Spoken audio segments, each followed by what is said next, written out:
नमस्कार. सर्वांना माझा आवाज येतो आहे का आणि मी व्यवस्थित दिसते आहे का? कृपया आपण कमेंट बॉक्समध्ये कमेंट करावी.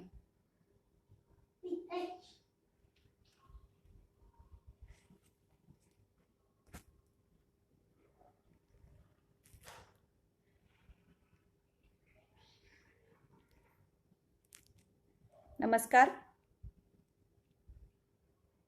माझा आवाज येत असेल तर कृपया आपण कमेंट बॉक्समध्ये कमेंट करावी, म्हणजे विषयाला लगेच सुरुवात करता येईल.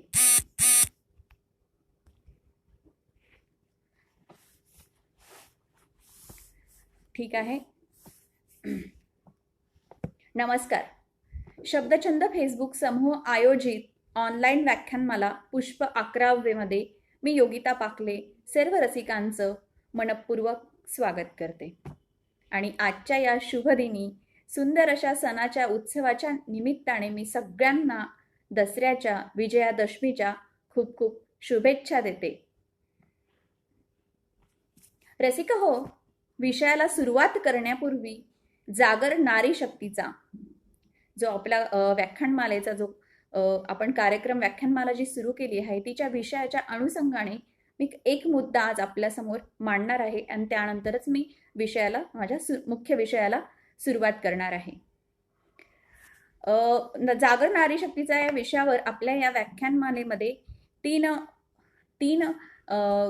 व्याख्यात्या बोलल्या आहेत, परंतु त्याच्यात एक मुद्दा सुटून गेला आहे आणि त्याची जाणीव आपल्या समूह प्रशासकांना सुद्धा आहे. आणि आता ज्या गोष्टी घडत आहेत सोशल मीडियावर त्या मला इथे सांगणं योग्य वाटतं आहे.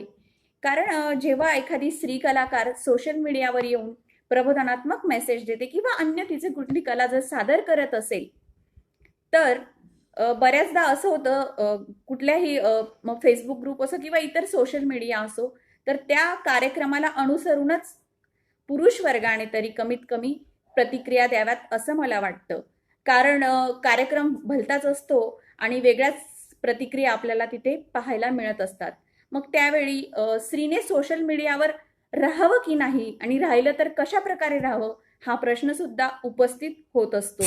त्यामुळे प्रत्येकाला ह्या ग्रुपमध्येच नाही तर आपण जिथे जिथे मग पुरुष वर्ग असो नाहीतर स्त्री वर्ग असो, जर कुणाला असं आढळून आलं की एखाद्या स्त्री वर्गाने कार्यक्रम केलेला आहे आणि चुकीच्या प्रकारच्या कमेंट्स किंवा इतर विषयाला सोडून दुसऱ्या कमेंट्स आल्या असतील असं जर आपलं कुणाच्या निदर्शनास आलं तर तात्काळच आपण त्या समूह प्रशासकाच्या निदर्शनास आणून द्यावं, जेणेकरून पुढील काही जे फेसबुकवर अनर्थ घडत असतात ते टाळले जातील असं मला वाटतं.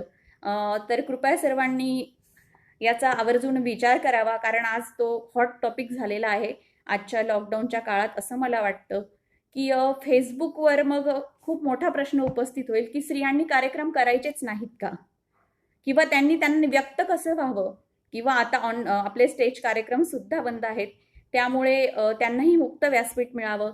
आणि आजच्या या दसऱ्याच्या निमित्ताने जे आपल्यामध्ये जी काही सर्वांमध्ये असते असं नाही, जे आपले काही अविचार असतील कुविचार असतील ते आपण दहन करून टाकूयात आणि स्त्रीचा सोशल मीडियावर सुद्धा ज्याप्रमाणे घरात करतो त्याप्रमाणे इतर स्त्री कलाकारांचा सन्मान करूया असंच एक विनंती वजा म्हणा तुम्ही ते मी करू इच्छिते.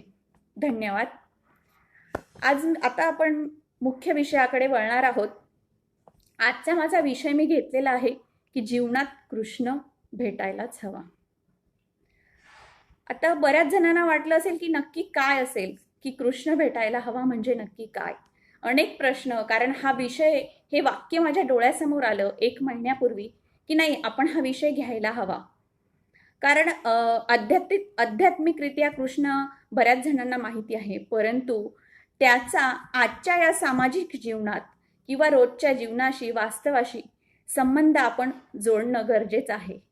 कारण कृष्ण हे जेव्हा आपण म्हणतो तेव्हा बऱ्याच जणांना, कुणाला तो जे नास्तिक असतात किंवा देव न मानणारे असतात त्यांना ती एक काहीतरी कल्पना वाटते.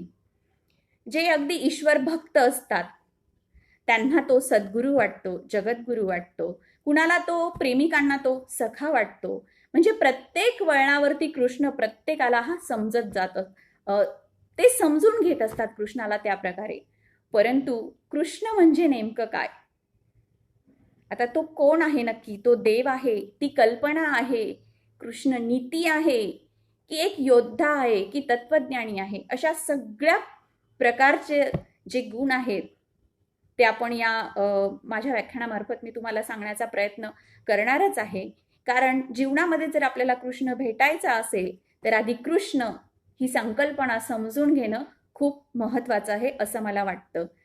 त्यामुळे आपण कृष्ण समजून घेताना, कारण कुठल्याही व्यक्तीचा जेव्हा आपण अभ्यास करायला घेतो, त्याच्या चारित्र्याचा जेव्हा अभ्यास करायला घेतो, तेव्हा आपण सुरुवात करतो त्याच्या जन्मापासून. म्हणूनच आपण कृष्णाच्या जन्मापासून ही सुरुवात करणार आहोत. आता पहिला प्रश्न तुमच्या मनामध्ये असेल की कृष्ण म्हणजे नेमकं काय? कृष्ण असा शब्द जेव्हा आपण डोळ्यातून काढतो तेव्हा आपल्या समोर एक मूर्ती उभी राहते. ती मोरपीस घातलेला, हातामध्ये छानपैकी बासरी वाजवणारा, पाय दुमडून कमनीय बांधा करून बासरी वाजवणारा ते मोहक रूप आपल्याला कृष्णाचं डोळ्यासमोर येत असतं. खरोखर कृष्णाचं हे रूप मोहक आहे आणि म्हणूनच तो आज अनेकांच्या हृदयामध्ये आहे किंवा अनेकांच्या नजरेमध्ये त्याची किंमत आहे किंवा कोणी देव म्हणून त्याला मानत आहे. असा हा कृष्ण आपल्या डोळ्यासमोर येत असतो. पण मी तुम्हाला एक विचारू इच्छिते की जेव्हा तुम्ही कृष्ण ही मूर्ती डोळ्यासमोर आणता त्यावेळी तुमच्यासमोर फक्त बासरी घेतलेलाच कृष्ण डोळ्यासमोर येतो, होय ना?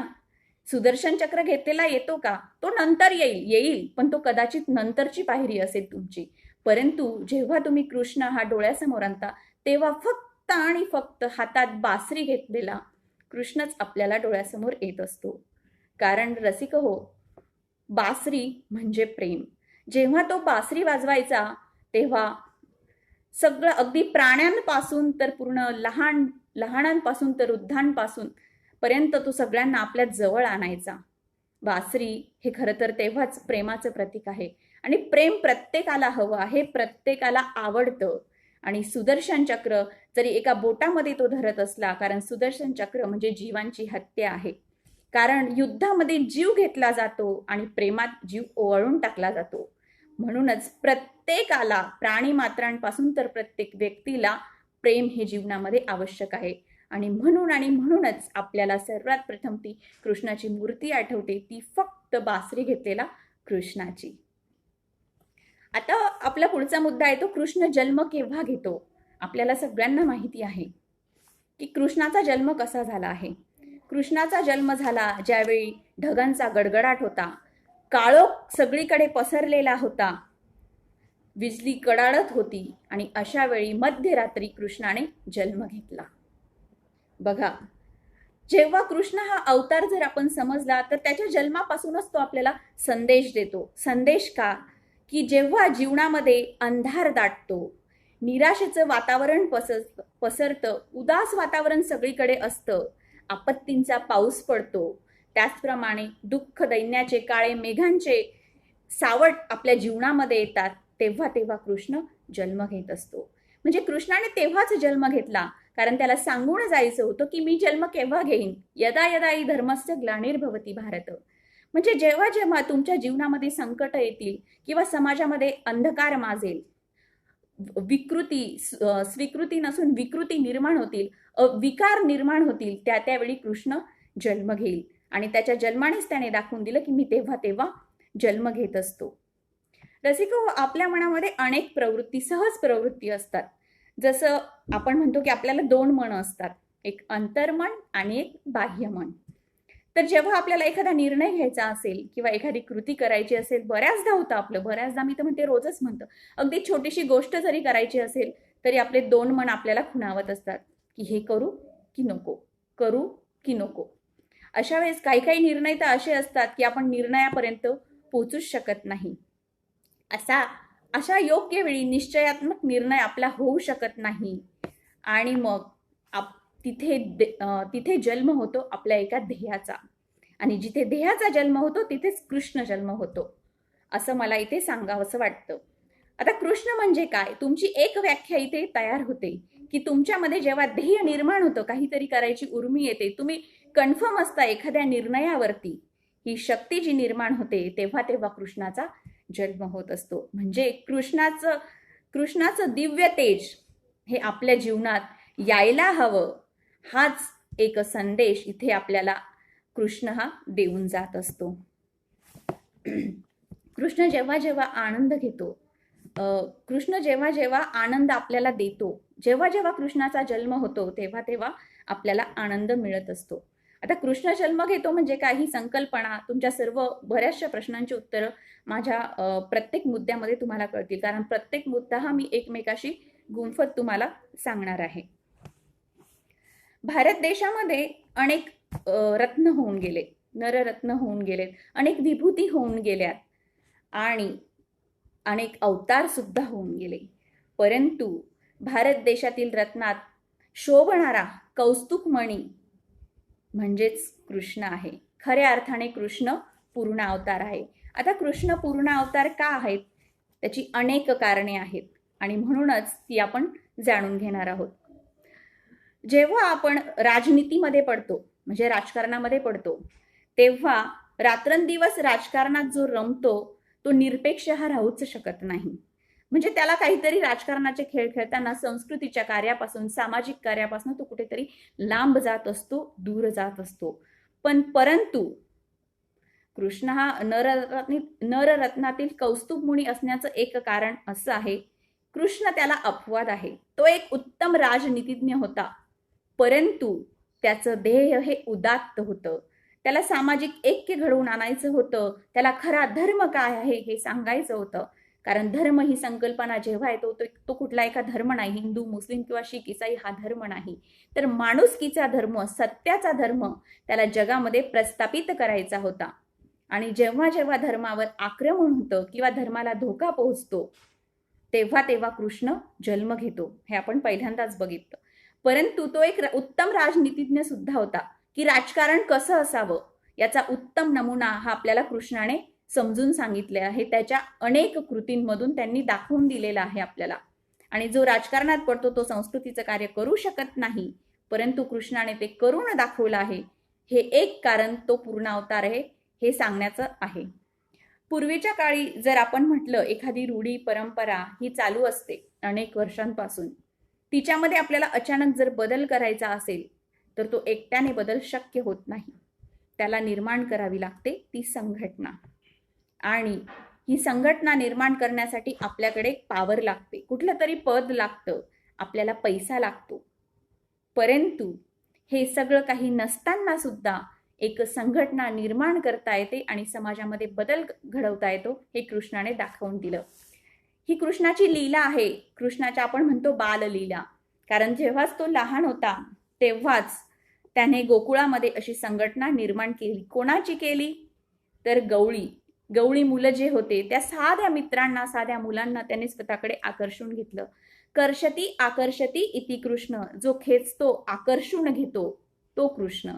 आजही आपल्याला कृष्ण त्याच्याकडे आकर्षून घेत असतो. अशाच प्रकारे तो जेव्हा लहान होता तेव्हा सुद्धा त्याने आपल्या या गुणांनी त्या गवळ्यांच्या मुलांना आपल्याकडे आकर्षून घेतलं आणि त्यांची एक छोटीशी संघटना त्याने बनवली, एकत्रित करून त्यांचं प्रेम संपादन केलं आणि अनेक वर्षापासून चालत असलेली इंद्राची पूजा जी होती ती कृष्णाने बंद केली आणि त्याने सुरू केली ती गोपूजा. बघा, इंद्र म्हणजे संपत्तीचा एक मोठा काय म्हणतो आपण त्याला, आपण जसं म्हणतो की गर्भश्रीमंत आज समाजामध्ये अनेक लोक आहेत, एक प्रस्थापित आहेत. अशा लोकांना जेव्हा आपण धुडकावून लावतो किंवा त्यांनी निर्माण केलेल्या प्रथा जेव्हा बंद करतो तेव्हा खरंच ते शक्य आहे का संघटनेशिवाय? तर नाही. पण हे कृष्णाने त्यावेळी करून दाखवलं आणि त्याने गोपूजा सुरू केली.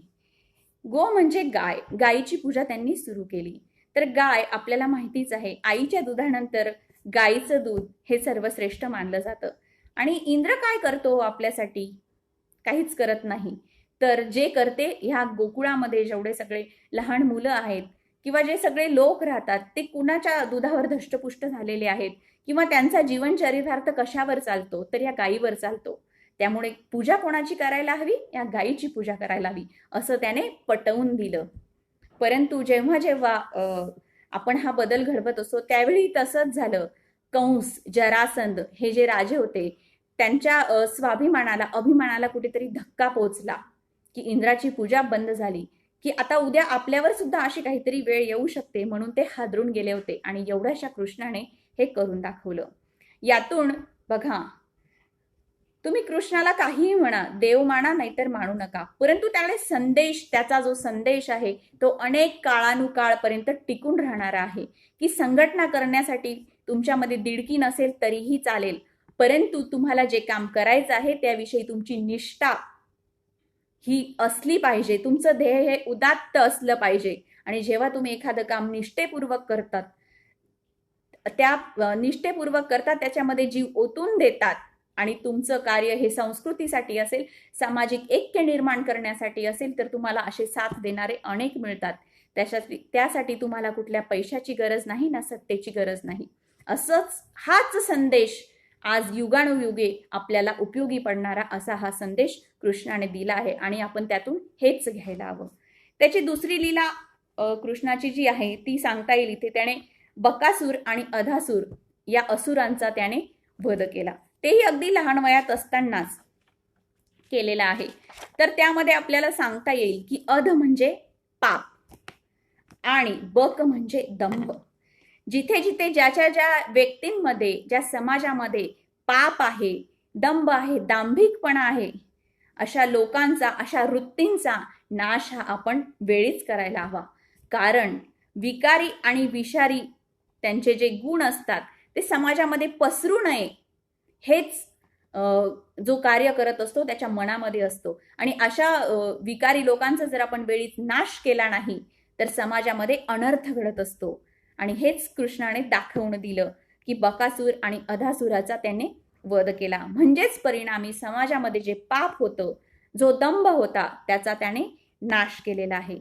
त्याचप्रमाणे त्याची आपण एक लीला बघूयात की कालियावध. कालिया नागाचा त्याने वध केला. कालिया नाग जो यमुनेमध्ये होता, तर त्याच्या विषाने पूर्ण यमुनेच्या काठी वसलेली जी वस्ती होती किंवा त्याच्या आजूबाजूला जे गाव होते छोटी छोटी, ते गाव ही विषाने विषाचा त्याच्यावर प्रादुर्भाव होत होता. कारण कालिया नाग हा विष टाकत होता. त्यामुळे अनेक गायीगुरं मरत होती, अनेक माणसं सुद्धा मरत होती. आणि म्हणूनच कालिया नाग हा प्रतीक आहे विषाचं. विषाच्या रूपाने जे विचार समाजामध्ये प्रस्थापित होतात त्यांचाही वेळीच आपण विनाश केला पाहिजे, हाच संदेश इथे कृष्णाला द्यायचा होता. म्हणूनच त्याची प्रत्येक लीला ही संदेश देणारी आहे.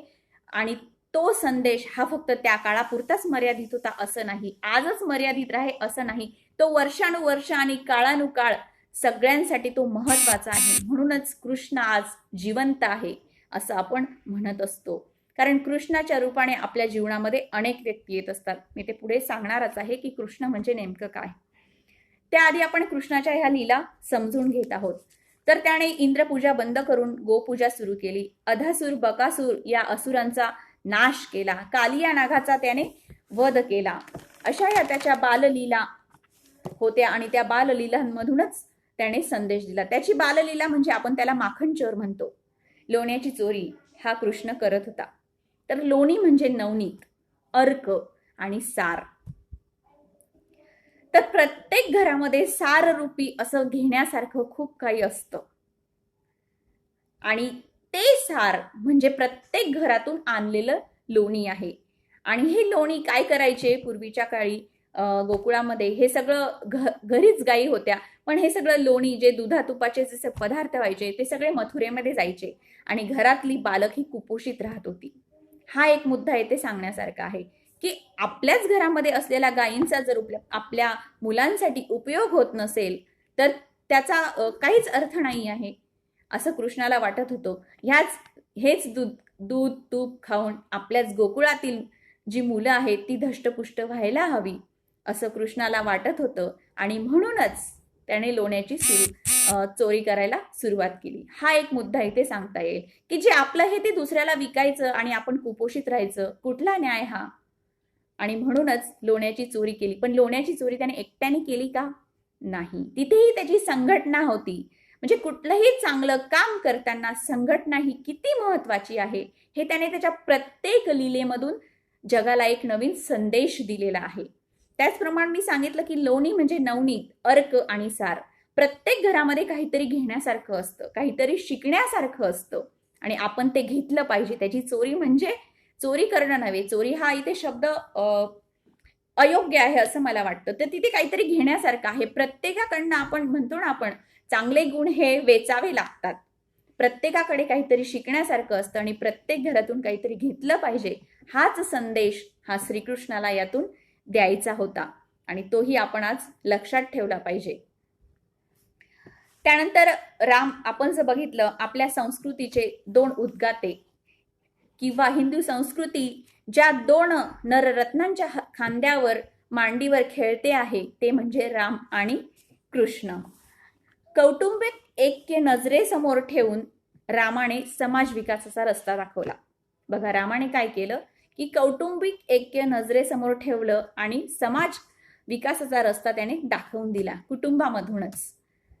तर कृष्णाने काय केलं? कृष्णाने सामाजिक ऐक्य नजरेसमोर ठेवून समाजाचं नियमन केलं. त्यामुळे कृष्ण हा पूर्ण अवतार आहे. हा एक मुद्दा त्याच्यामध्ये आपल्याला सांगता येण्यासारखा आहे की कृष्ण म्हणजे काय. सुरुवातीला आपण बघितलं, तुम्हाला प्रत्येक उदाहरणामधून कृष्ण म्हणजे काय ही व्याख्या, खरं तर कृष्ण म्हणजे ही व्याख्या नाही आहे, हे मी शेवटी तुम्हाला सांगणारच आहे. कृष्ण म्हणजे ध्येय, कृष्ण म्हणजे आश्वासन आणि कृष्ण म्हणजे खूप काही जे आपल्याला अनेक मुद्द्यांमधून कळत आहे. तर कृष्ण हा पूर्ण अवतार असण्याची ही एक एक कारणं मी आपल्यासमोर उलगडते आहे. पुढचा मुद्दा कृष्णाने दाखवून दिला जो आपल्याला आजही लक्षात घेण्यासारखा आहे आणि आपल्या जीवनात उतरवण्यासारखा आहे. जर आपले आप्तस्वकीय असतील, मामा, मावशी, काका, ते जर आपल्या चांगल्या कामामध्ये अडथळा होत असतील, आडकाठी आणत असतील, तर त्यांना सुद्धा वेळीच आपण बाजूला सारलं पाहिजे. हे कृष्णाने आपल्याला या महाभारतातून दाखवून दिलेलं आहे. आणि अर्जुनाला सुद्धा त्यांनी हेच सांगितलं आहे की ठीक आहे, ते तुझे काका आहेत, मामा आहेत, भाऊ आहेत, परंतु चांगल्या कामासाठी ते तुला आज आडवे येत आहे.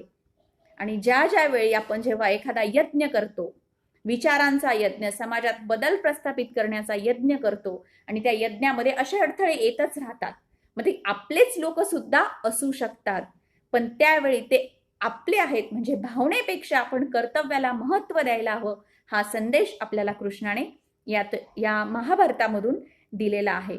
आणि मग मी तुम्हाला जो पहिलाच मुद्दा सांगितला होता तो राहून गेला. मला जो सांगायचा होता की राधा आणि कृष्णाचा संवाद, स्वर्गामध्ये जेव्हा राधा आणि कृष्ण एकत्र भेटतात त्यावेळेस राधा कृष्णाला म्हणते की ती त्याला हाक मारते की द्वारकाधीश म्हणून. तेव्हा त्याला खूप भरून येतं की त्याला खूप कसं वेगळं वाटतं की मी द्वारकाधीश तू मला का म्हणतेस, की मी तर तुझा काना आहे. पण त्यावेळी राधा म्हणते, अरे तू द्वारकाधीशच आहेस, कारण ज्यावेळी तू गोकुळ सोडून गेलास आणि गोकुळाला विसरलास, कारण गोकुळ सोडून गेल्यानंतर गोकुळामध्ये जे यमुनेचं गोड पाणी होतं ते तू घेणं आता विसरला आहेस. ज्यावेळेस गोकुळात होता तेव्हा ते गोड पाणी पित होता, परंतु तू द्वारकाधीश झालास, आता द्वारका ही समुद्रकिनारी आहे म्हणून त्याचं खारट पाणी तू पितो आणि हातात तू आता सुदर्शन चक्र घेतलेला आहे आणि बासरीला तू विसरून गेलेला आहेस असं म्हणतो. तो ऐकून घेतो, त्याचे डोळे खूप भरून येतात. तो म्हणतो की नाही, मी विसरलो नाही, की जेव्हा जेव्हा मला तुझी आठवण यायची तेव्हा तेव्हा माझ्या डोळ्यातून अश्रू नक्कीच यायचे. ती म्हणते की माझ्या डोळ्यात अश्रू आलेच नाही, कारण मला तुला वाहू द्यायचं नव्हतं म्हणून मी तुला डोळ्यात साठवून ठेवलं. हा संदेश, ह्या तिच्या भावना अगदी योग्य आहेत. परंतु कृष्ण असा तसा कसा पूर्ण अवतार असेल? तो खरंच तो पूर्ण अवतार आहे ना, मग तो असं चुकीचं करेल का? तर नाही. तर जेव्हा जेव्हा हा मुद्दा मी इथे जोडते आहे की जेव्हा जेव्हा आप्तस्वकीय आपल्या सांस्कृतिक कार्यामध्ये अडथळा आणतात, म्हणजेच धर्माला जेव्हा जेव्हा ग्लानी येते, तेव्हा तेव्हा बासरीला सोडून आपल्याला हातामध्ये सुदर्शन चक्र हे घ्यावंच लागतं आणि घ्यावंच लागतं आणि ते आपण घेतलं पाहिजे. कारण नेहमीच बासरी वाढून म्हणजेच प्रेमाचा जरा एकतर्फी वाहत असेल आणि समाजामध्ये त्याचा गैरफायदा घेतला जात असेल, त्याच्याने अधर्म बोकाळत असेल, वाईट कृतींना, रूढी परंपरा या ज्या वाईट आहेत ह्या रुजत असतील, तर कुणीतरी सुदर्शन चक्र हाती घेतलंच पाहिजे. आणि हेच राधाने जे प्रश्न केले होते त्याला हेच राधेला मिळालेलं उत्तर आहे. जर त्याने सुदर्शन चक्र घेतले नसतं तर आपल्याला आज आपण सुखी जीवन जगू शकलो नसतो. कारण जे अधर्मी आहेत प्रत्येकाच्या मनामध्ये पाप राहिलं असतं, माणूस घडला नसता आणि देवही निर्माण झाले नसते. सगळे राहिले असते ते फक्त असुरच राहिले असते.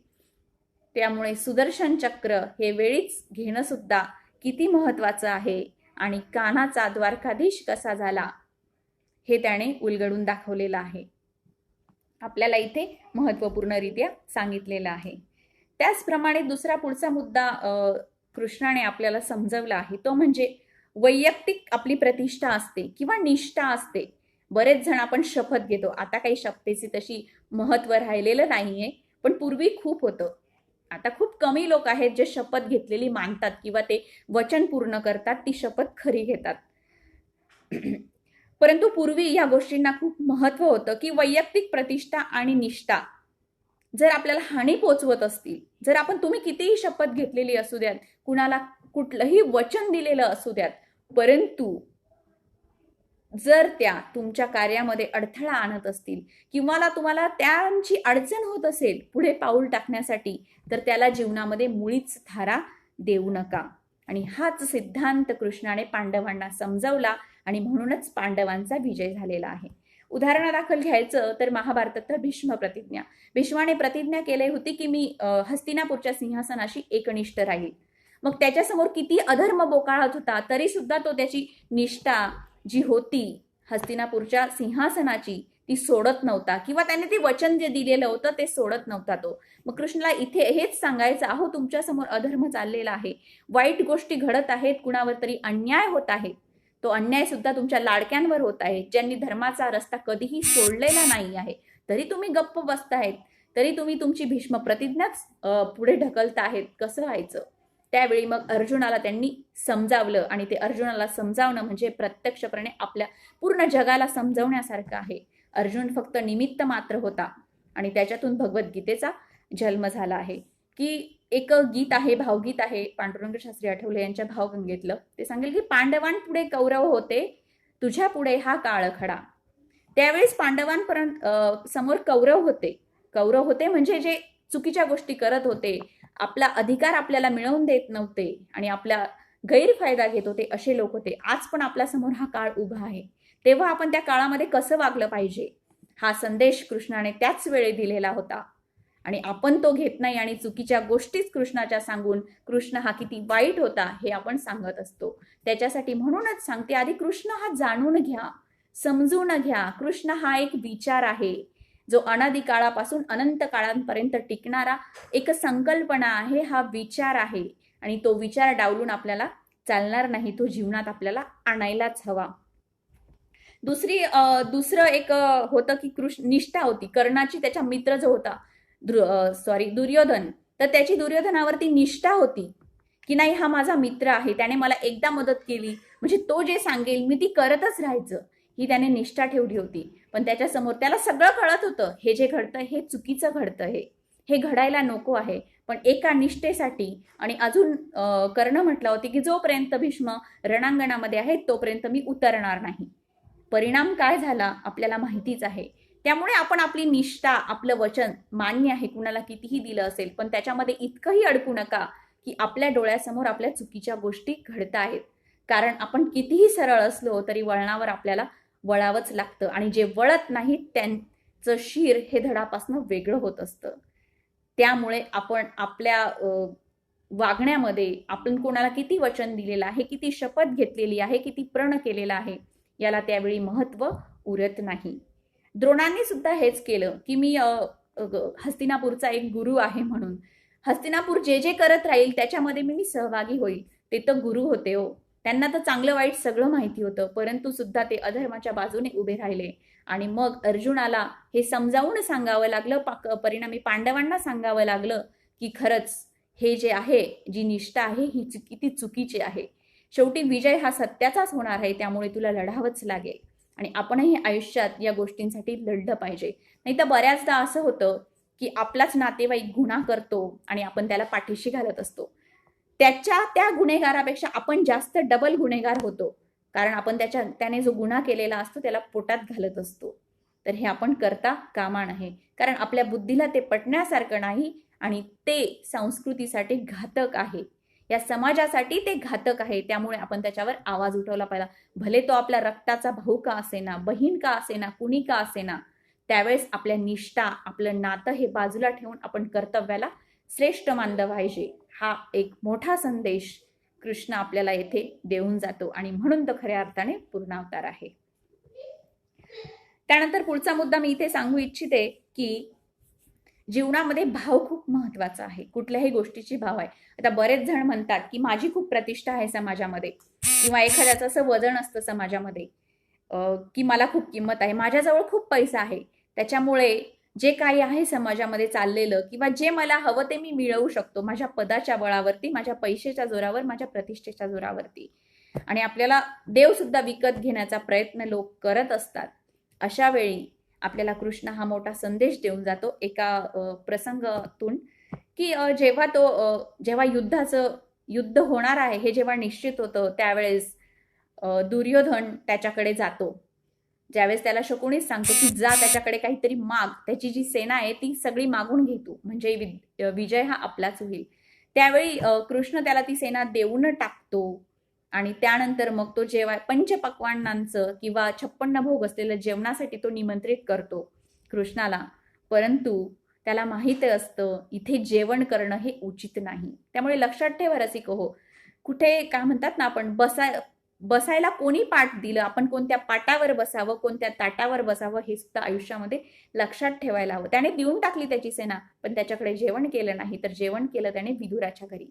विदुर हा गरीब होता. आज दुर्योधन हा युवराज होता, राजकुमार होता, तो त्याच्याकडे सगळी सत्ता संपत्ती होती, पण त्याने तिथे महत्व दिलं नाही. आणि आपण इथेच चुकतो. तो पैसेवाला आहे ना, मग त्याला मान द्या पहिल्यांदा. त्याने आपल्याला बोलवलं, आपल्याला अभिमान वाटतो, पण नाही, ते चुकीचं आहे. तो किती विचारांनी चुकीचा आहे, किती विकृत आहे हे जर तुम्हाला माहिती असेल, तुम्ही केवळ पद आणि प्रतिष्ठेसाठी त्याच्या मागे जात असाल, तर हे खूप आणि खूप चुकीचं आहे. मग तोच संदेश आपल्याला कृष्ण येथे देऊन जात असतो की त्याने विदुराच्या घरी जेवण केलं. कारण विदुर हा स्वच्छ मनाचा होता, स्वच्छ नीतीचा होता. तो जरी गरीब होता, तिथे महामंत्री होता, परंतु कृष्णाने जेवण केलं ते महामंत्रीच्या विदुराच्या घरी केलं.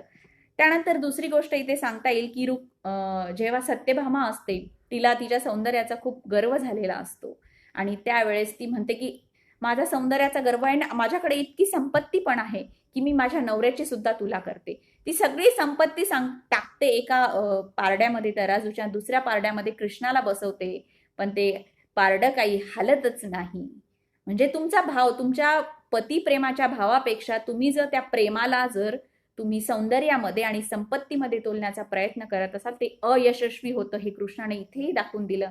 आणि रुक्मिणीचं खरं पतिप्रेम होतं, खरा भाव होता, खरा कृष्ण तिला समजला होता. तिने फक्त एक तुळशीचं पान टाकलं आणि त्याची तुला लगेच झाली. अर्थातच सत्यभामाला तो संदेश त्याने सत्यभामाला नाही दिला, तर तो पूर्ण मानव जातीला कृष्णाने हा संदेश दिला की तुम्ही चांगल्या गुणांची तुलना ही पैशामध्ये आणि तुमच्या सौंदर्यामध्ये कधीही करू नका. दुसरी गोष्ट आपल्याला अजून इथे सांगता येईल की तो किती साधा होता. आपण म्हणतो की तो देव होता, तो काहीही करू शकतो, तर नाही. पुढे मी कर्मयोगामध्ये सांगणारच आहे की देव प्रत्येक वेळेला आपल्यासाठी येत नाही म्हणून. तर तत्पूर्वी एक उदाहरण सांगते की तो विदुराच्या घरी जेवण करतो, हे त्यानंतर त्याची तुला आपण बघितली. त्यानंतर अर्जुनाचा तो सारथी होतो. बघा, तो देव असतो, तो परमेश्वर असतो, तो राजा असतो, परंतु कृष्ण त्या अर्जुनाचा तो सारथ्य करतो, म्हणजे तो सारथी होतो. आणि सारथी असल्यामुळे त्याला त्याची घोडे सुद्धा धुवावी लागतात. तुम्ही कितीही मोठे व्हा या जगामध्ये, परंतु जे काम आहेत, तुम्ही तुमच्या कामांमधून, तुमच्या कृतींमधून तुम्ही सामान्यातले असामान्य कसे आहात हेच सिद्ध होत असतं. ही कृती ही आपल्याला हेच सांगून जाते कृष्णा की तुम्ही कितीही मोठे असा, तुम्ही सामान्य लोकांमध्ये राहून तुम्ही असामान्यत्व सिद्ध करा. सुरेश भटांनी म्हटलंय की रंगात रंगुनी रंग माझा वेगळा आणि गुंत्यात गुंतुनी पाय माझा मोकळा. म्हणजे तुम्ही सर्वांमध्ये राहा, परंतु तुमचं असामान्यत्व टिकून ठेवायचं असेल तर तुम्हाला सामान्यामध्ये राहून सामान्यांसारख्याच गोष्टी करायच्या तरच तुम्ही असामान्य होऊ शकतात. हा संदेश आपल्याला कृष्ण येथे देऊन जात असतो आणि म्हणूनच तो खऱ्या अर्थाने पूर्ण अवतार आहे.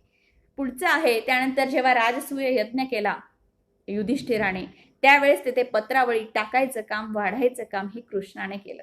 बघा, आपण करतो का हो? आज लोकांकडे थोडा पैसा आला, थोडं पद मिळालं की माझा मान मोठा आहे, मी हे काम का करावं, असा प्रश्न आपल्याला मिळतो. अरे पण साक्षात जेव्हा परमेश्वर, ज्याला सगळं काही माहिती आहे, तो हे काम करतो आहे. का करतोय? त्या कारण त्याला समाजामध्ये एक चांगला संदेश पोचवायचा आहे. आणि हे जे ही जी प्रत्येक कृती जी आहे ना, ती आपण चांगल्या प्रकारे समजून घेतली पाहिजे. तर आपल्याला खरा कृष्ण कळणार आहे आणि कृष्ण भेटणार सुद्धा आहे. त्याच्यासाठी आपल्याला कृष्ण समजून घ्यायचा आहे, तो जाणून घ्यायचा आहे. कृष्ण हा सगळ्यांना आपला वाटत असतो. लहान मुलं असतात, बालकांना ते सुद्धा आता कुणी रावण बनतं का लहानपणी? नाही, मला कृष्ण व्हायचंय, मग ते कपडे घालणार, फॅन्सी ड्रेसमध्ये तेच बनणार. इतकी मोहिनी या कृष्णाने घातलेली आहे की आई सुद्धा आपल्या मुलाला कृष्ण समजते. दुसरं कोणी समजत नाही, ती फक्त त्याला कृष्णच समजते की माझा मुलगा म्हणजे माझ्यासाठी बाळकृष्ण. अशी मोहिनी त्याने सगळ्यांवर घातलेली आहे, असा हा कृष्ण आहे. त्यानंतर तरुणांचा तो सखा होतो.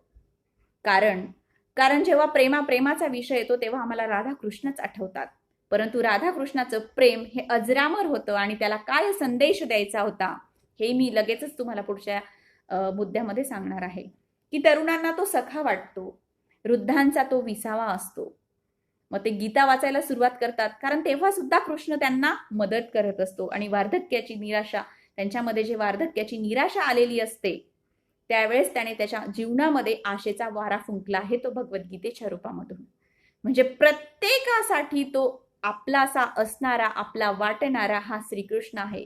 तुमचं वय कोणतंही असो, तुम्ही कुठल्याही जातीचे असो, धर्माचे असो, पण त्याची प्रत्येक लीला, त्याचं मोहक रूप, त्याची प्रत्येक कृती तू कृष्ण खेचून घेते. म्हणून तो पूर्ण अवतार आहे. त्यानंतर मी सांगेल की बरेच दांभिक भक्तीमध्ये अडकलेले लोक असतात.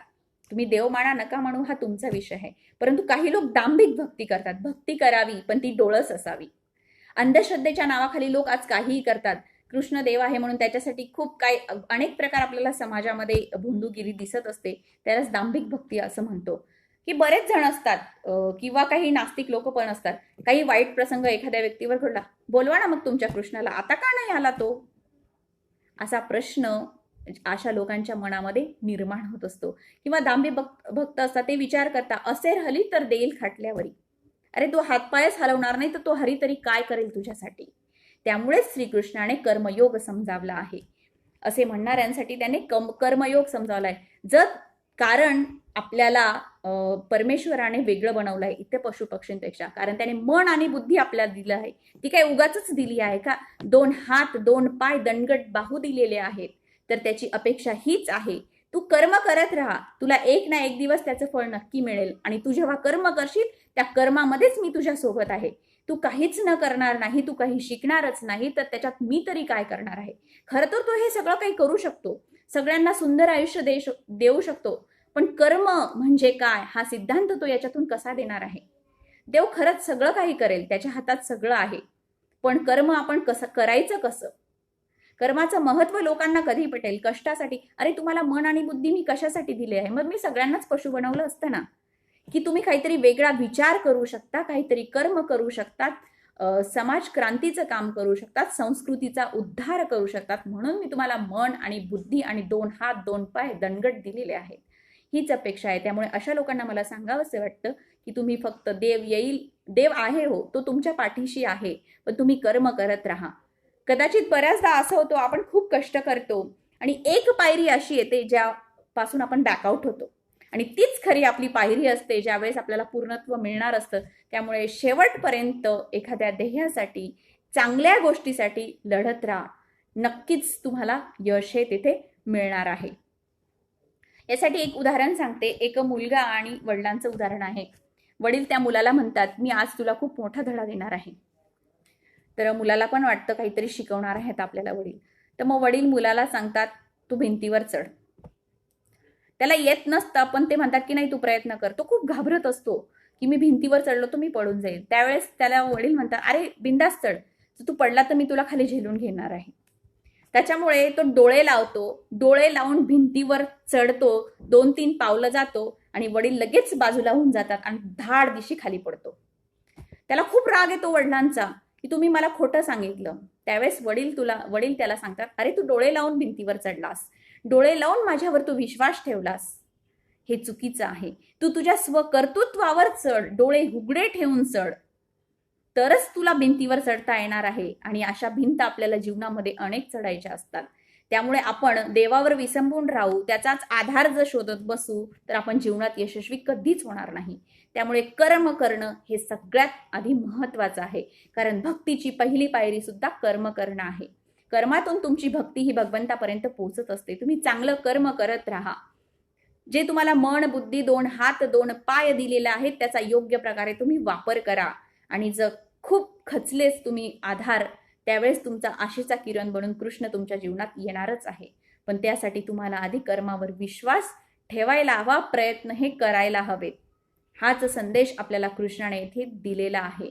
आता स्त्रियांवर अन्याय त्या काळीही होत होता आणि आजही लढतो आहे, पण आपण त्याच्यातनं शिक्षणच घेत नाही. कारण स्त्रियांना आपण भातुकलीमध्येच गुंतवून ठेवलेलं आहे. कृष्णाने तेव्हाच आपल्याला सजेशन दिलं होतं की स्त्रियांना कणखर बनवा शारीरिक दृष्ट्या. कृष्ण पुन्हा पुन्हा कृष्ण आहेच, पण तो पुन्हा पुन्हा तुमचं रक्षण करण्यासाठी येणार नाही आहे. माझ्या सगळ्या मैत्रिणींना, स्त्रियांना मी सांगणार आहे, ज्यांना मुली आहेत किंवा ज्या मुली आहेत आता शिकण्यासारख्या आहेत, त्यांनी जुडो कराटेचं शिक्षण नक्की घ्या आणि स्वतःचं रक्षण स्वतःच करा. कारण प्रत्येक वेळी कृष्ण येणार नाही, कारण तो एकदा संदेश देऊन चुकला आहे. मग आपण काय शिकणार आहोत? त्याची लीला एकदाच झालेली आहे, पण ती एकदा झालेली लीला जी आहे ना, ती पूर्वार्थाने काय म्हणतात, त्या अनादी काळापासून अनंत काळापर्यंत आपल्याला संदेश देत राहणार आहे. त्यामुळे आपण स्वतः खंबीर झालं पाहिजे. आता तुम्ही आर्थिकदृष्ट्या सक्षम झाला आहात, निर्भीडपणे स्वातंत्र्य मिळालं आहे, परंतु जे स्वसंरक्षण आहे, स्त्रीचं जे चारित्र्य आहे, त्याचं रक्षण जर तुम्हाला करायचं असेल तर घरातल्या प्रत्येकाने, प्रत्येक फॅमिलीने, पुरुष वर्गाने किंवा इतर माता भगिनींनी आपल्या मुलीला काही आलं नाही तिला चालेल, पण तिचं स्वतःचं रक्षण करायचं नक्की शिक्षण द्या. कारण तुमची अर्धी नाही 100% चिंता, तुमची काळजी मिटून जात असते. मग मुलगी किती वाजता घरी आली, कुठे गेली, हे प्रश्न तुमच्या मनामध्ये जसे मुलगा बाहेर गेल्यानंतर येत नाही, तशी मुलगी बाहेर गेल्यानंतर सुद्धा येणार नाही. आणि म्हणूनच कृष्णाने त्याच वेळी सांगितलं होतं, आज मी साडी पुरवतोय, प्रत्येक जन्मात मी साडी पुरवायला तुम्हाला येणार नाही आहे. तुम्ही यातून काहीतरी धडा घ्यावं की तुम्ही स्वबळावर, तुमच्या स्वकर्तृत्वावर काहीतरी करा. आणि हाच संदेश त्यावेळी कृष्णाने दिला होता. त्यामुळे मी पुन्हा सांगेल की कृष्ण हा पूर्ण अवतार आहे आणि कृष्णाला समजून घ्या. जीवनामध्ये कृष्णाची गरज का पडते आपल्याला? कारण आपल्या जीवनामध्ये अंधकार दाटलेला असतो. आता काय करावे, काय करू नये, हे प्रश्न आपल्यासमोर उभे असतात आणि आपल्या जीवनाची आपल्याला स्पष्ट बरेच जण असे आहेत ज्यांना जीवन काय आहे हे माहितीच नाहीये. फक्त रोजचं चाललंय रुटीन, पण आपल्याला जीवनाची स्पष्ट कल्पना नाही आहे. जीवनाला किनाराच नाही आहे. जर तुमच्या आयुष्यात तुमच्या जीवनाला किनाराच नसेल तर ते असं कुठेतरी वाहून जाईल आणि वेस्टेज होईल. तर तुम्हाला एका किनारा जर असला तर तुम्हाला माहिती असतं की मला या किनाऱ्यापर्यंत माझी नाव न्यायची आहे. पण बऱ्याच लोकांचं जीवन असं आहे ज्यांच्या जीवनाला किनाराच नाहीये. दुःख दैन्य त्यांच्या या गोष्टींनी त्या वादळाने त्यांना घेरलेलं आहे. अशा वेळी आपल्याला आश्वासन कोण देणार? तर आपल्या आयुष्यात अशा काही व्यक्ती येतात. बघा, तुम्ही अनुभव घ्या की तुम्ही अनेक वेळा, असा कोणीच नाही की जो संकटात सापडलेला नाही. मग त्याचं मानसिक संकट असो, आर्थिक संकट असो, शारीरिक संकट असो किंवा अजून कुठलं संकट असो, या संकटामध्ये तुम्हाला कुणी ना कुणीतरी येऊन मदत नक्कीच केलेली आहे. आणि रसिको हो, हाच तुमचा कृष्ण आहे. तुम्हाला ज्याने संकटामधून सोडवलं आहे ना, त्याच वेळी कृष्णाने तुमच्या आयुष्यात स्थान मिळवण्याचा प्रयत्न केलेला आहे. तोच कृष्ण म्हणून, म्हणजे कुणाच्या तरी रूपामध्ये कृष्ण तुमच्या मदतीला धावून आलेला आहे. पण आपण काय करतो, जर कोणी आपल्याला मदत केली ना, त्याचे उपकार लगेच विसरून जातो. त्याला विसरणं म्हणजे कृष्णाला विसरणं आहे. मग लक्षात ठेवतो कृष्ण की अरे, तू एवढेही उपकार माझे लक्षात ठेवले नाहीस, पुढच्या वेळी मी तुझ्या मदतीला येणार नाही. त्याच्यामुळे आपल्या जीवनामध्ये जेव्हा जेव्हा अंधकार आलेला आहे, जेव्हा जेव्हा आपण समस्येशिवाय जीवन नाही आहे, प्रत्येकाच्या आयुष्यात समस्या येणार आहे आणि त्यातून त्याने मार्ग, आपण म्हणतो की माझा मार्ग मी शोधला नाही. तुझा मार्ग तू शोधत नाही, तू प्रयत्न करतो, पण तुझ्या मागे खंबीरपणे उभा आहे तो कृष्ण. मग तो कोणत्या ना कोणत्या रूपात येऊन तुला नक्कीच मदत करून जात असतो. आज जर मला कुणीतरी, माझ्यावर काही संकट आलं आहे, मला कुणीतरी, ती नातेवाईक असो किंवा तिरहित व्यक्ती जिला आपण ओळखत नाही, माझ्याही जीवनामध्ये असे काही प्रसंग घडलेले आहेत की ज्या लोकांना मी ओळखतही नाही, अशी लोक आपलं जीवन असं काहीतरी अमूल्य असा विचार आपल्याला देऊन जातात आणि आपली परिस्थिती अगदी चांगली होऊन जाते. आणि आपण त्याच वेळी ओळखायला हवं, कृष्ण आहे तुमच्यासोबत, पण कृष्ण ओळखणं हे सुद्धा महत्वाचं आहे. ज्या ज्या वेळी तुमच्यावर असे संकट आलेली आहेत, त्याच वेळी तुम्हाला कृष्ण भेटून गेलेला आहे आणि त्याची जाणीव जो ठेवतो त्यालाच पुढच्या वेळी कृष्ण मदत करत असतो. नाहीतर पुढच्या वेळेस जर काय झालं त्याचं जीवनही संपत असतं. त्यामुळे एक गोष्ट लक्षात ठेवा की कृतज्ञता आपण प्रत्येकाबद्दल बाळगली पाहिजे. ज्याने आपल्याला छोटी जरी मदत केली ना तर आपण त्याविषयी कृतज्ञ असलं पाहिजे. कारण या जगामध्ये सगळ्या पापांना प्रायश्चित्त आहे, पण कृतज्ञ माणसाला प्रायश्चित्त नाही आहे. त्यामुळे आपण कृतज्ञता बाळगली पाहिजे आणि त्या व्यक्तीबद्दल कृतज्ञता बाळगणं म्हणजेच कृष्णाविषयी कृतज्ञता बाळगण्यासारखी आहे. कारण तोच कृष्ण आहे हे आपण ओळखायला हवं. तो येणारी व्यक्ती काही मोरपीस लावून येणार नाही, बासरी हातात घेऊन येणार नाही, की सुदर्शन चक्र हातात घेऊन येणार नाही, परंतु जी आपल्याला संकटातनं सोडवणार आहे ना ती तोच आपला कृष्ण आहे. त्यामुळे आपण त्याच्याविषयी कृतज्ञताही बाळगायलाच हवी. पुढचा मुद्दा आपल्याला कृष्ण सांगून जातो की आत्मविस्मृतीशिवाय आत्ममिलनाचा आनंद नाही. आता आत्मविस्मृती म्हणजे नेमकं काय, की रास जेव्हा खेळतो कृष्ण त्यावेळेस तो स्वतःला विसरून जातो. म्हणजे अगदी गोपिकांमध्ये तो मग्न होऊन जातो आणि गोपिकांना सुद्धा त्यांच्यामध्ये अगदी मग्न करून घेतो. म्हणजेच जेव्हा आपण एखादी गोष्ट करतो ना त्यावेळेस आपण आपल्या स्वतःला विसरून गेलं पाहिजे. की नाहीतर आपलं कसं असतं, आज बरेच जण आता नवरात्रीच्या याच्यात सांगते मी तुम्हाला, पोथी वाचतायत बायका किंवा कोणी पुरुष वर्ग पोथी वाचतोय, त्यांचं अर्ध लक्ष तिकडेच असतं फोनकडे. माझा फोन कधी वाजेल, मम्मी फोन घेणार पोथी वाचताना. अरे तुम्ही एक गोष्ट करत आहात ना तर त्याच्यामध्ये तुम्ही स्वतःला झोकून द्या, मग ते कोणतंही काम असो. मी हे पोथीचं एक जस्ट उदाहरण दिलेलं आहे. माझं सुद्धा असंच होतं.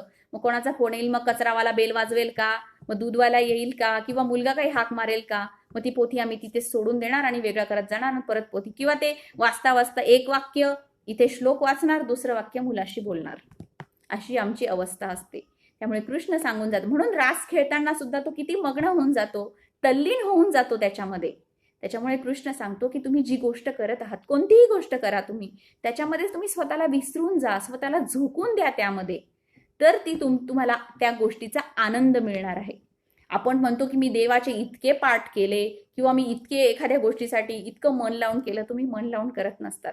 कारण तुमचे काय म्हणतात ना, हे गोल मन असेल तर त्याला इतके सारे रस्ते डायव्हर्ट होतं. ते तुम्ही सगळे ते रस्ते बंद करा आणि सगळं कॉन्सन्ट्रेशन त्या गोलावर एका ठिकाणी आणा, जे काम करता आहात तिथे. त्यामुळेच म्हणतात की आत्मविस्मृती तुमची जेव्हा होईल ना, मीपणा जेव्हा तुमचा गळून पडेल, आत्मविस्मृती म्हणजे मीपणा तुमचा जेव्हा गळून पडेल तेव्हाच तुम्हाला आत्ममिलनाचा खरा हा ठीक आहे आले तर आत्मविस्मृतीशिवाय आपला आत्ममिलनाचा खरा आनंद नाही आहे. त्यामुळे आपण जेव्हा एखादी गोष्ट करतो त्यावेळेस स्वतःला पूर्ण त्याच्यामध्ये झोकून आपण दिलं पाहिजे आणि मीपणा आपण विसरला पाहिजे. कृष्ण बघा ना, एक लाकडी वस्तू आहे बासरी, म्हणजे तिला फक्त काही छिद्रे आहेत आणि तो बासरी वाजवतोय. ते बासरी वाजवून तो संगीत निर्माण करतो आहे, म्हणजे तो त्याच्यामध्ये सगळं काही ओतून देतो आहे. बघा, कृष्णाने बासरी वाजवल्यानंतर सगळे त्याच्याकडे आकर्षित का होतात? ती बासरीची किमया आहे का? नाही, ती किमया आहे बासरी वाजवणाऱ्याची. म्हणजे तो किती तल्लीनतेने स्वतःला विसरून ती बासरी वाजवतो.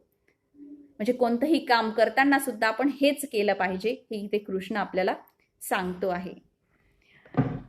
त्यानंतर पुढचा मुद्दा आपल्याला कृष्ण सांगून जातो की तुम्ही कुठेही अडकून राहू नका. कसं? कारण जेव्हा गोकुळ सोडून कृष्ण निघून जातो त्यावेळेस तो पुन्हा त्या गोकुळातल्या लोकांना किंबहुना राधेला सुद्धा भेटायला कधीही येत नाही. कारण तो जे करतो ते मन लावून करतो, पण एकदा जे सुटलं त्याचा विचार तो आयुष्यात पुन्हा करत नाही.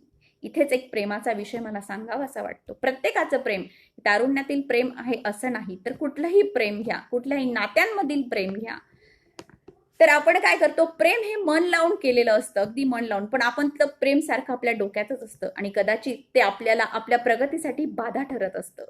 कारण कृष्णाला पुढचा संदेश जगाला द्यायचा होता, तो त्या प्रेमातच अडकून जर पडला असता तर आपल्याला आज इतकं मोठं तत्वज्ञान आणि इतकं आश्वासन मिळालंच नसतं. म्हणून कृष्णाला सांगायचं आहे, तुम्ही एखादी गोष्ट तल्लीनतेने केली आहे, जेव्हा ती तुमची सुटते, जेव्हा तुम्ही पुढच्या कार्याकडे वळतात, तेव्हा ती तिथेच स्टॉप करा. तिला तुमच्यामध्ये अडथळा आणू नका. कारण तुम्हाला तुमचं पुढचं कार्य जर सुलभ करायचं असेल तर त्या गोष्टी पुन्हा तुमच्या आयुष्यात आणून चालणार नाही. तो बघा ना, गोकुळात किती आनंदी राहतो, पण गोकुळ सुटतं त्यानंतर तो गोकुळाकडे फिरूनही बघत नाही. म्हणून असं म्हणतात की ज्याच्या प्रेमामध्ये आसक्ती नाही आहे त्याला कसलाच मोह नाही आहे. आपण काय करतो, एखादी गोष्ट करतो ना, ते नात्याचं प्रेम आपल्या डोक्यात असतं.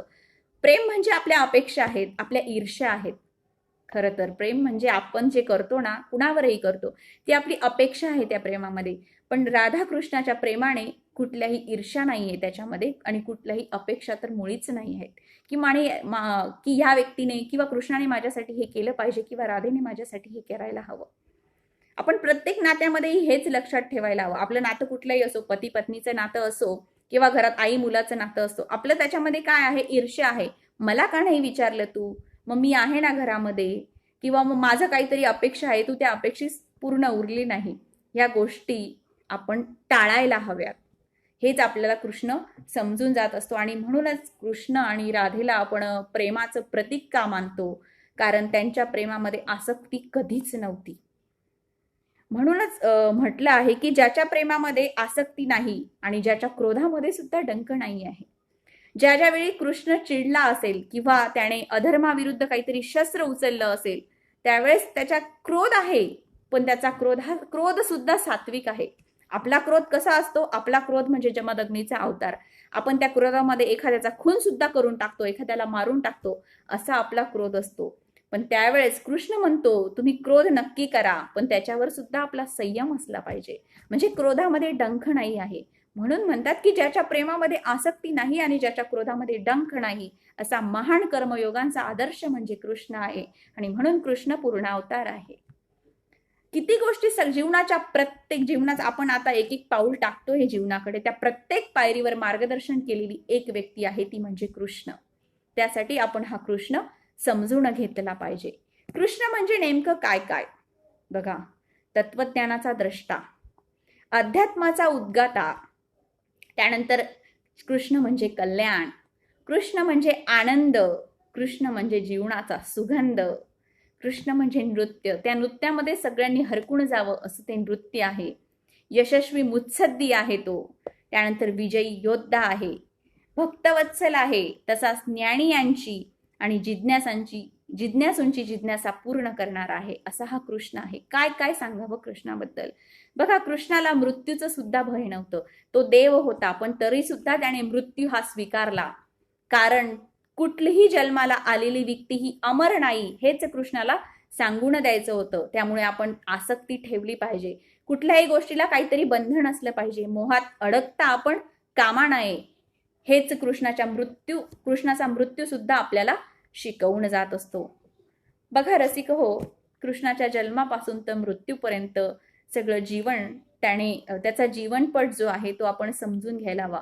तो एका व्याख्यानात समजण्यासारखा नाही, एका वर्षात समजण्यासारखा नाही, की एका पूर्ण आयुष्यात समजण्यासारखा नाही, तर कृष्ण समजून घ्यायला अनेक जन्म घेणं गरजेचं आहे.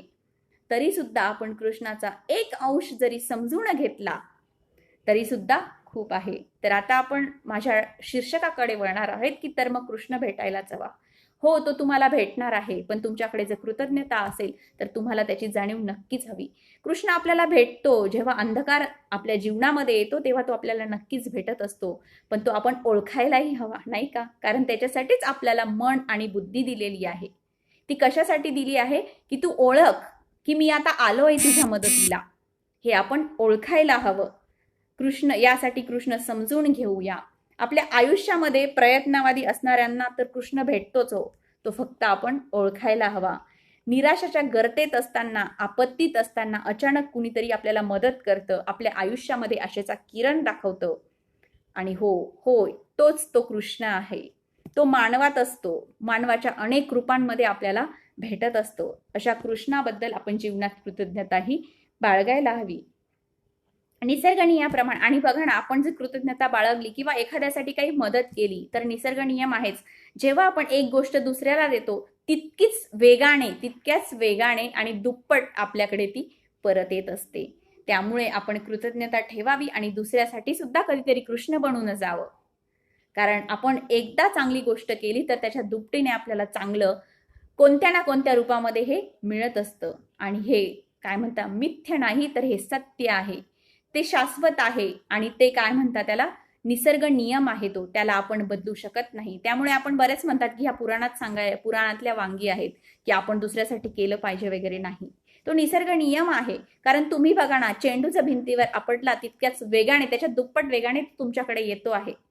हे गुरुत्वाकर्षणचा जो सायन्सचा जो नियम आहे, गुरुत्वाकर्षण शक्तीचा, तोच नियम जीवनामध्ये आहे आपल्या, आणि तो आपण फक्त समजून घेतला पाहिजे. जर आपल्या डोक्यामध्ये कृष्णाचे विचार असतील, हृदयामध्ये कृष्णावरचं प्रेम असेल, मुखामध्ये कृष्णाचं नाव असेल, हातात कृष्णाचं काम असेल आणि नेहमी आपण त्याचा कृष्णाने दाखवलेला मार्ग आपल्या जीवनामध्ये असेल, तर रसिक हो, आपल्या जीवनाचा विजयोत्सव हा ठरलेला आहे. आणि आज आहे विजयादशमी. खरोखर ज्यांना जीवनामध्ये विजयोत्सव साजरा करायचा आहे, विजय मिळवायचा आहे, त्याच्यासाठी कृष्ण हा त्यांच्या जीवनामध्ये त्यांना भेटायलाच हवा. आणि भेटलाच तो समजून आपण घ्यायलाच हवा. आणि जर समजलाच तर त्याच्याबद्दल कृतज्ञता ही व्यक्त आपण करायलाच हवी. हेच मला ह्या आजच्या दिवशी सांगेन मी. आत्ताच्या या संवेदनशील करोनाच्या काळामध्ये सुद्धा अनेक कृष्ण अनेकांच्या जीवनामध्ये आलेले आहेत. मग ते कोणी डॉक्टरांच्या रूपात, डॉक्टर तर आज आपल्यासाठी कृष्णापेक्षाही खूप मोठे झालेले आहेत, कारण ते आपल्याला मरणाच्या दारामधून परत आणण्याचं काम करत आहेत. त्याचप्रमाणे काही स्वयंसेवक आहेत, मग ते कुठल्याही क्षेत्रामध्ये काम करणारे असो, ते सुद्धा आज आपल्यासाठी खरे कृष्ण आहेत. तुम्ही कृष्ण देवाऱ्यात शोधू नका, किंवा कुठल्या मंदिरात जाऊ नका, किंवा कुठल्या तीर्थस्थानी जाऊ नका. कृष्ण तुमच्या आयुष्यात नक्की येत असतो. अहो, कृष्णाकडे जावं लागत नाही, कृष्ण तुमच्या जीवनामध्ये येत असतो, तुम्हाला भेटत असतो आपत्तीच्या काळामध्ये. त्याच्यामुळे त्याच्याबद्दल कृतज्ञता व्यक्त करा. आणि खरोखर पुन्हा एकदा सांगेन की कृष्ण समजून घेण्याचा प्रयत्न करा. अनेक रूपामध्ये आज आपल्याला कृष्ण भेटतो आहे आणि तो आपल्याला सतत भेटत राहणार आहे. आणि असाच कृष्ण आपल्याला आयुष्यामध्ये जर भेटत राहिला तर आपल्या जीवनाचा विजयोत्सव नक्कीच होणार आहे. म्हणूनच तुमच्या मनामध्ये जी प्रश्न होती, का, कुठे, कसा भेटतो, तर ही सगळी मी माझ्या छोट्याशा अभ्यासातून तुम्हाला देण्याचा प्रयत्न केलेला आहे. आणि जीवनात जर आपला कृष्ण भेटला आपल्याला, तर आपल्या जीवनाचा विजयोत्सव नक्कीच होणार आहे. मी इथे एक कविता आहे, ऍक्च्युली कवी त्याचा अज्ञात आहे, पण कृष्णाविषयी त्याची कविता मी आपल्यासमोर इथे सादर करणार आहे. ऍक्च्युली ती कविता आहे की लेख आहे हे अजून कळत नाही आहे, पण तरीही त्याच्यातनं आपल्याला खूप काही मिळणार आहे. मी आपल्या समोर ती सादर करते आहे.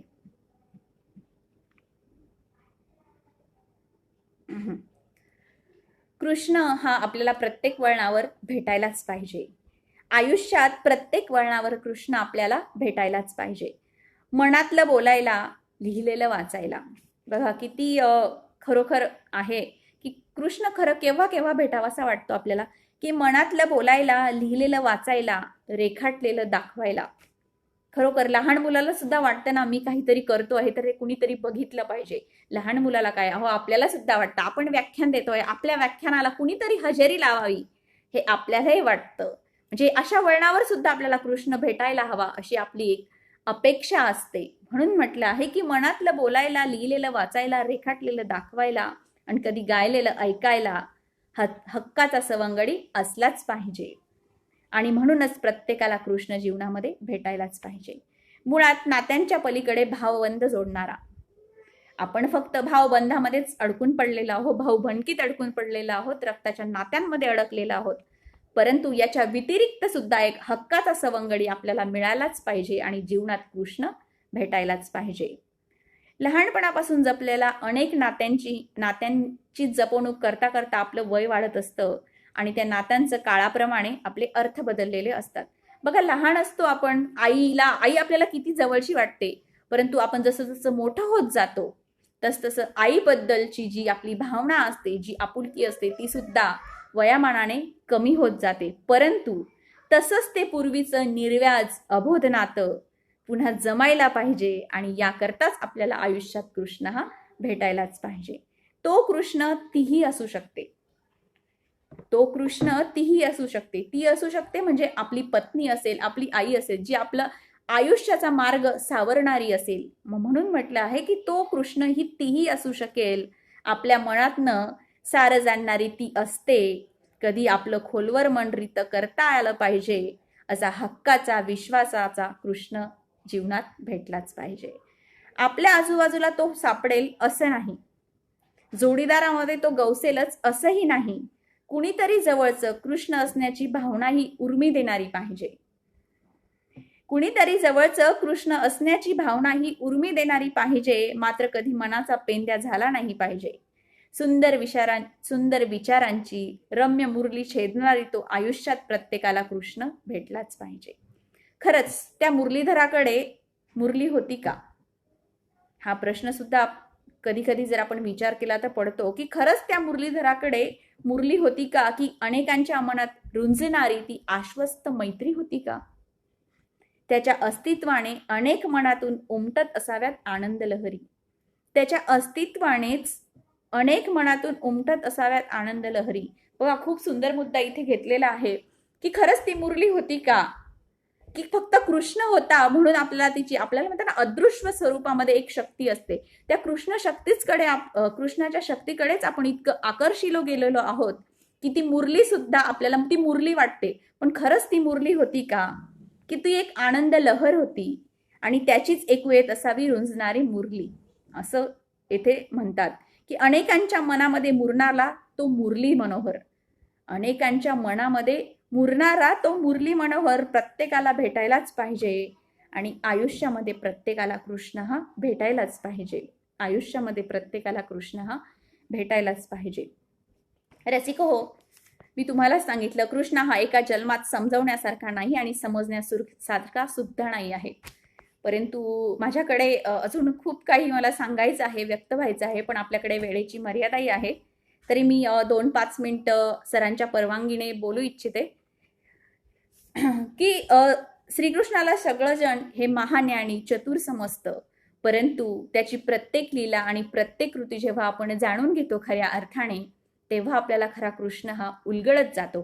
कृष्ण म्हणजे काही एखादं चॅप्टर नाही, वाचलं कळालं आणि संपलं म्हणून तर नाही, ती उलगडत जातं. ते जसं आपलं आयुष्य आपल्याला रोज नव्याने उलगडत जातं, कृष्ण सुद्धा आपल्या वयामानानुसार आपल्या अनुभवानुसार ही उलगडत जाणारी एक विचार आहे.